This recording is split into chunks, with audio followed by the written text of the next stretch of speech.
السلام عليكم، نتمنى تكونوا باحوال جيده ان شاء الله. جيتكم فيديو جديد، غادي نحضر معكم حلوه الصابلي ديال العقيقه او السبوع بعجين وحده. غادي نخرج جوج ديال الشكل وكتعطينا كميه اللي هي كثيره 220 حبه، فبدون عجينه السكر او عجينه الشوكولا. فخليكم معايا ندوزو المقادير وطريقه التحضير. فغادي نحتاجو هنايا عندي زوج ديال البيضات، ضروري يكونوا بدرجه حراره المطبخ. فشوفوا معايا البيض ما شاء الله راه كبير، الا كانوا عندكم البيض صغار ديروا 3. وهنا عندي واحد الساشي ديال فلون كراميل، عندي 250 غرام ديال الزبده مانغارين، وعندي كاس ونصف ديال السكر سنيده او السكر الخشن، كاس ونصف ديال الزيت، عندي كيلو ديال الدقيق والجليكوز ونكهه الكراميل. فخليكم معايا ندوزو لطريقه التحضير. وهنا غادي ناخذ الزبده بحراره المطبخ وكنضيف عليها السكر، وغادي نضيف عليها هذيك الساشي ديال فلون كراميل. صراحه عندها واحد الدور اللي زوينه، كتعطي واحد المذاق زوين، وفي نفس الوقت كتجيب لينا الصابلي ديالنا لون موحد كيجي مذهب. هنا غادي نضيف شويه ديال الزيت، وضفت واحد القبيصه ديال الملحه. كنضيف هنا غير نصف الكميه ديال الزيت حتى كنخدم هذيك الزبده مزيان كما كتشوفوا.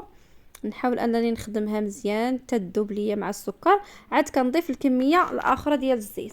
فالبنات هاد الصابلي معروف ما تيبغيش الدليك فاش كنديروا الدقيق. اما في الاول كما كتشوفوا معايا دابا ضروري انكم تخدموها مزيان، دلكوها كيف ما بغيتوا، خدموا هذيك الزبده مزيان. فهنا من بعد ما خدمت الزبده مزيان كما شفتوا معايا غادي نضيف البيض، وهنا غادي نضيف واحد المعلقه كبيره ديال الجليكوز. فعندها واحد الدور اللي كبير هاد الجليكوز، كيخلي لينا الصابلي ديالنا واخا كيبقى مده طويله كيبقى مقرمش، ما كيرطابش، ما تيوقع ليه والو، كيبقى محافظ على القرمشه ديالو. صافي كنخلط المكونات مزيان كما كتشوفوا معايا. ضروري انكم تخدموها بزاف.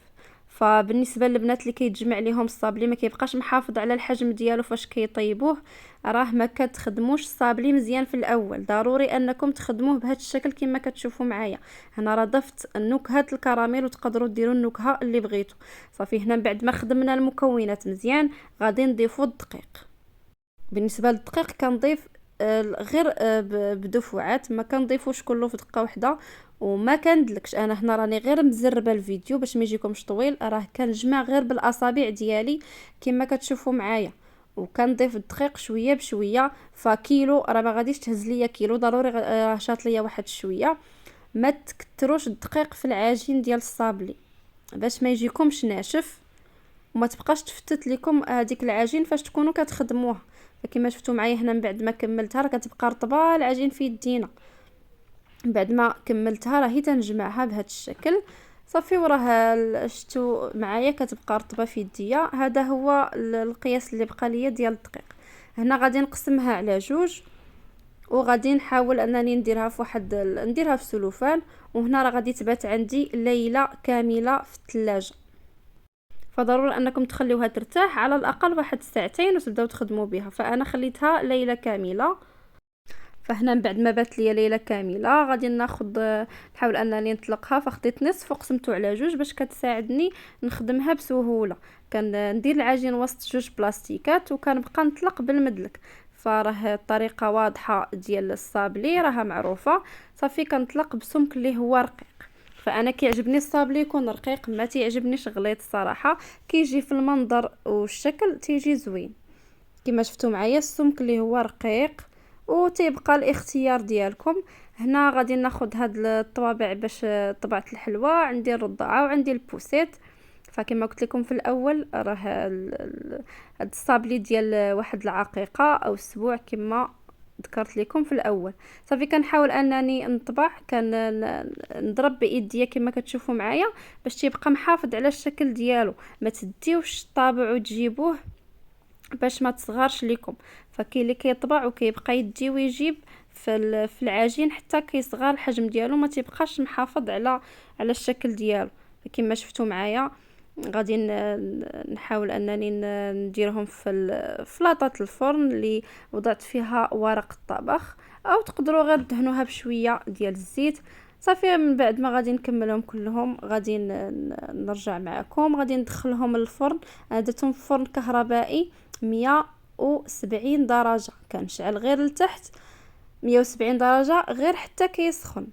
صافي كنشعل لتحت وكندير النار مهيله، كنعاود نقص ديك 140 درجه حتى كيطيب على خاطره. فراه الطياب حتى هو مهم في هذه المرحله. ما تجهدوش الفران، ضروري انه يكون مهيل. بالنسبه اللي عندهم فران ديال الغاز ضروري تكون عافيه مهيله وتخليوه يطيب على خاطره، فراه كياخذ واحد اللون اللي هو موحد وذهبي. بالنسبه للفرون اللي ضفنا في الاول راه كتعطينا واحد اللون اللي هو مذهب. فغادي تشوفوا معايا في الاخير كيفاش غادي يطلع معنا هاد الصابلي. صافي هنايا كندير الشكل الثاني اللي هو ديال البوسيت. فالصراحه هاد العجين راه كتعطينا واحد الكميه اللي هي كبيره ما شاء الله. عجين واحد قسمته على جوج ديال العجنات، كل عجنه عطاتني 110 حبه ما شاء الله. كتخرج لينا واحد الكميه اللي ما شاء الله راه كبيره تبارك الله. فخليكم معايا هنا من بعد ما غادي نطيبو غادي نرجع معكم باش نشوفوا كيفاش طلع.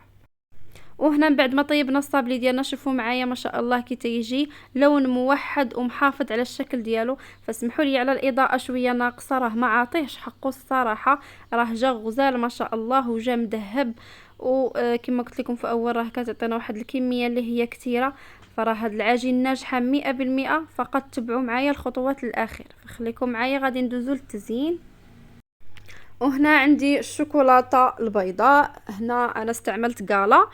غادي ناخذ ملون احمر اللي خديت منه غير شويه، واحد راس ملعقه صغيره باش كنتحصل على اللون الوردي. انا بغيت هذا اللون هكا يخرج ليا غوز كما شفتوا. والملون ضروري يكون خاص بالشوكولا، ضروري يكون خاص بالشوكولا. تقدروا ديروا ملون جيل فاحسن الصراحه.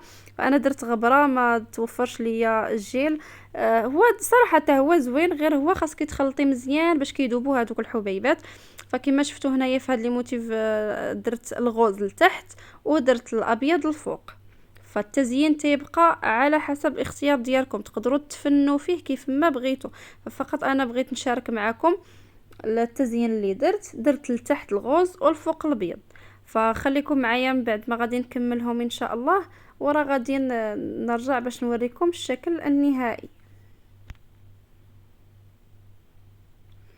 فبنفس الطريقه غادي ندير حتى لهذوك الرضاعات، غير هو درت في الرضاعات لتحت الابيض ودرت الفوق الغوز كما شفتوا معايا. فالطريقه راها سهله وواضحه. فخليكم معايا من بعد ما غادي نكملهم. فشوفوا معايا هنايا من بعد ما كملتهم كلهم ما شاء الله جاو على هذا الشكل صراحه كيجيو راقيين. فهنا غادي ندوزو باش نحضروا باش غادي نلصقوا الصابلي. هنا خديت 2 معالق كبار ديال ناباج، وعندي 2 المعالق كبار ديال الجليكوز.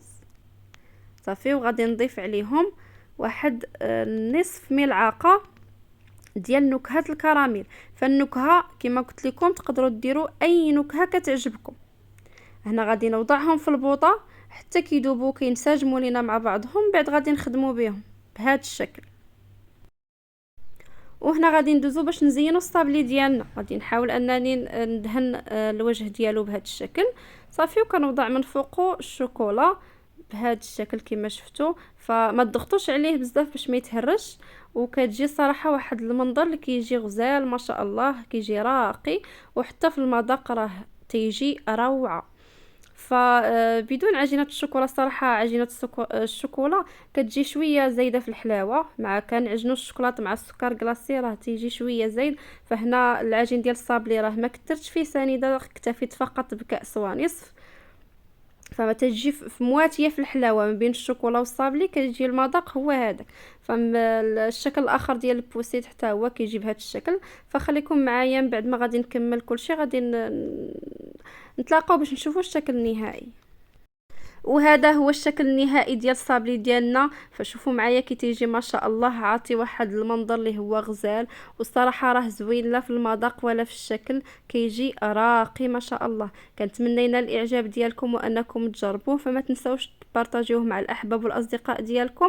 ما تنساونيش من لي لايك وتابوناو الا كنتم مازال ما مشاركينش في القناه. ونتلاقاو ان شاء الله في فيديو جديد او وصفه جديده. مع السلامه.